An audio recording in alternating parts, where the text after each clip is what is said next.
It's so crazy because I'm not even going by the script. I grew up around men. I grew up I grew up around a lot of men. Nah, the speech impediment. You know I got one. Chill. So I grew up around a lot of men. So I grew up around the womanizer. I grew up around the lover boy. And I grew up around like somebody that was just like, he was all around. He was a player. He was smooth with it, and he was faithful to it. He was devoted and faithful to his wife.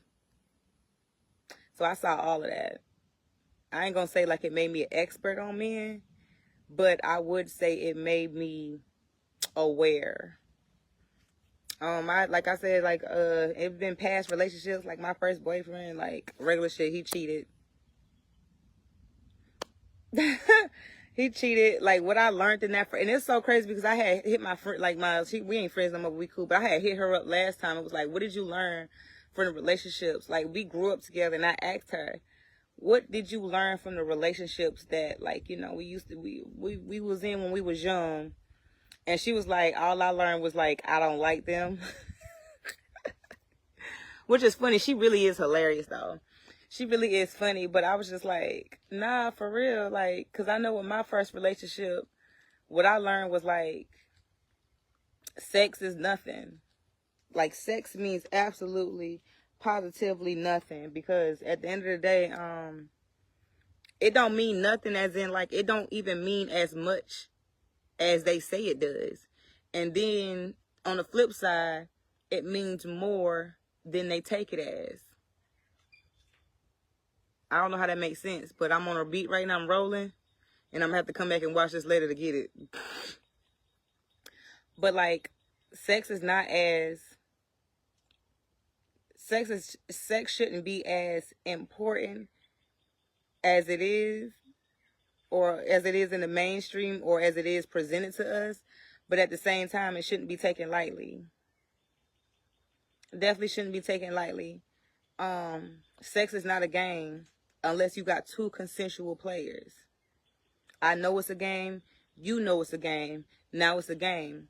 But if you got one player and one unsuspecting participant, then you don't have a game. You have a war. And it would explain the energy towards women these days towards misogyny, with misogyny. Because you look at women as I don't know, for some reason, like in your mind, I'm talking to the misogynist now. If you're not a misogynist, this shouldn't hurt you. This shouldn't hit you if you're not a misogynist. Okay, with that being said, if you're not a woman hater, this shouldn't hit you. All right. Like, if you really out somewhere, like, it's different between, because we already know men provide and protect, right? They're hunters. We're gatherers. All right, cool. So we're not saying, like, okay, you see us and you make up a plan or you make up a strategy, like, okay, I'm going to go get flowers. Okay, I'm going to go get a puppy. Okay, I'm going to go get her favorite wine. I'm going to walk up to her and I'm going to finally ask her out on a date. See, that's that hunt. That's that hunting that men should be on. That's okay. That's like that. Okay, that's you being a predator in the right way, right? But if it's just about like you do all that for some sex, when you can, let's talk about it for real. Most men don't know how to unlock the real feminine power in a woman.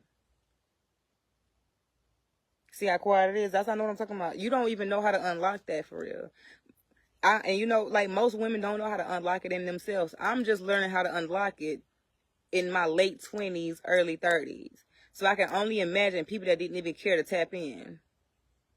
That's 40 and 50 years old and 60 years old that done raised people, that got grandkids at this point. Can't even teach their granddaughter how to tap into her feminine power. Imagine. Not tripping off that because I'm not trying to date right now, seriously, forever. Like,